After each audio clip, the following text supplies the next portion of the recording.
Glory to the Lord for this resurrection day, this Sunday. Every day is a day in which we should celebrate the resurrection and life of Jesus Christ. Not just one day, but every day. But that's another story. That's another teaching for another day. Not that today is not the perfect day for that, but not today.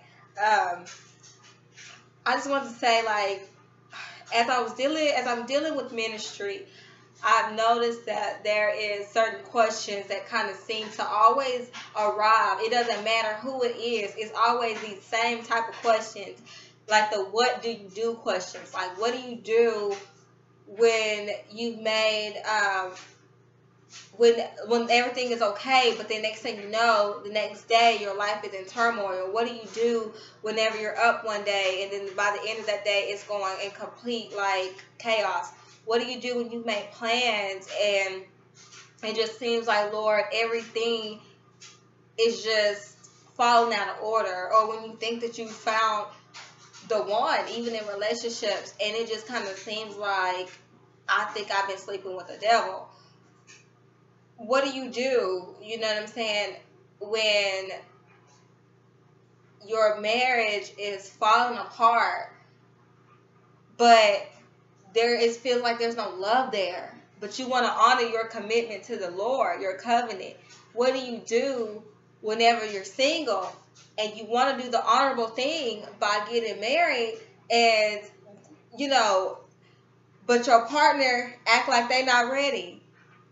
What do you do whenever the plans that you have made for yourself, or even the will of God that you have accepted in your life, is just not, it's rocky? Like when you're in that season of life where you just don't know, those are questions that we ask ourselves. Those are questions that we often ask a lot of people.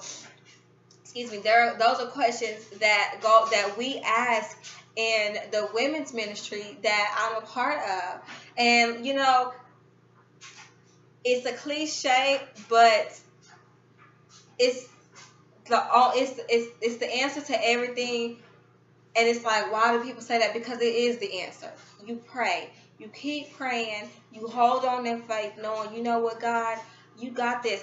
I don't even feel like this is working out for me. I don't even understand how this is going to come to pass. I don't even believe half the time. I don't know how this is going to work out. But I know that you know. And I know that even though I don't know, I can trust, Lord, that regardless of what my senses tell me, regardless of what it smell like, feel like, look like, that you still are a God that is able.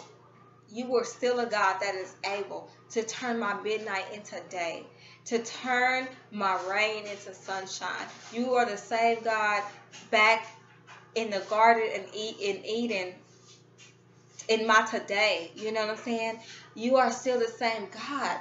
And it's like, oftentimes we kind of get beside ourselves. Like I tell my ladies and my gentlemen, because we've got some testosterone that's joined our ministry.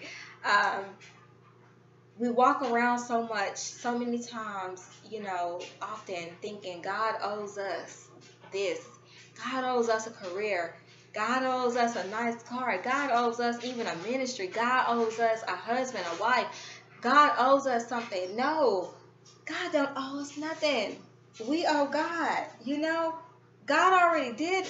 God is God alone. He don't even need us, first of all, to do nothing. He created all this by word of mouth, by speaking it into existence. So I think that kind of speaks for itself. He don't need us, and he certainly don't owe us nothing. But we owe God a sense of reverence, a sense of worship, a sense of respect that says, you know what, God, even if you don't, I'm still going to praise you because of who you are. I look around and I look at what the Lord blesses me with, what he blesses me with. Whether it's the material things, the people that are in my life, and, my jobs, my everything, ministry. And I think to myself, like, okay, God, you've already blessed me with what I need right now in this season.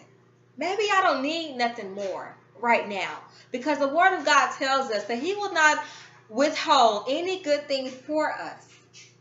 But we know also, as being the seasoned Christians and followers of the Christ that we are, that a good thing too soon could be a bad thing.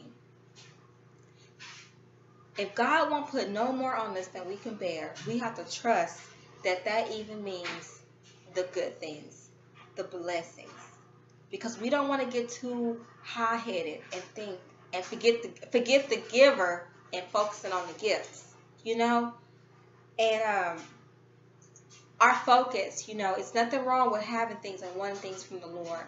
But I just want to remind everybody that our focus is always, always, always on God.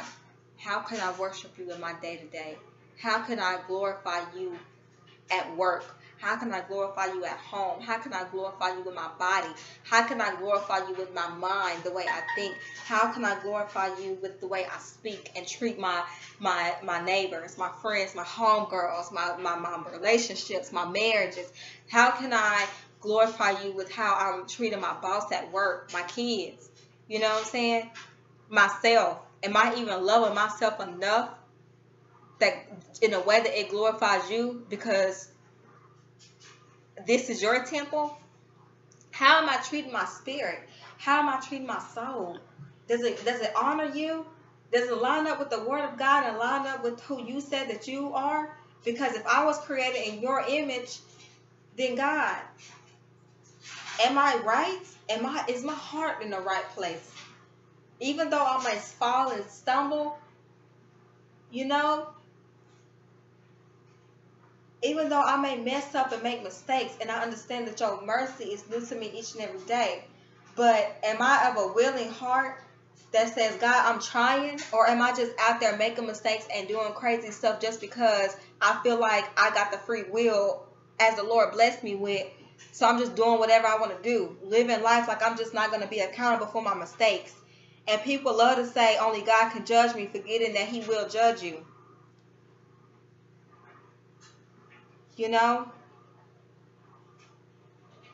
We owe God a little bit more respect, a little bit more reverence. We owe it. I mean, it's time. So many people pass and die old, and young people, and I look at them and I be like, did you ever stop to think that maybe that if when my time comes, am I gonna go to heaven or hell? Because it's real. We walking around on earth going through so much stuff already as it is. And I'm not gonna say that as you get saved, you're gonna be exempt from all that, because that's not true.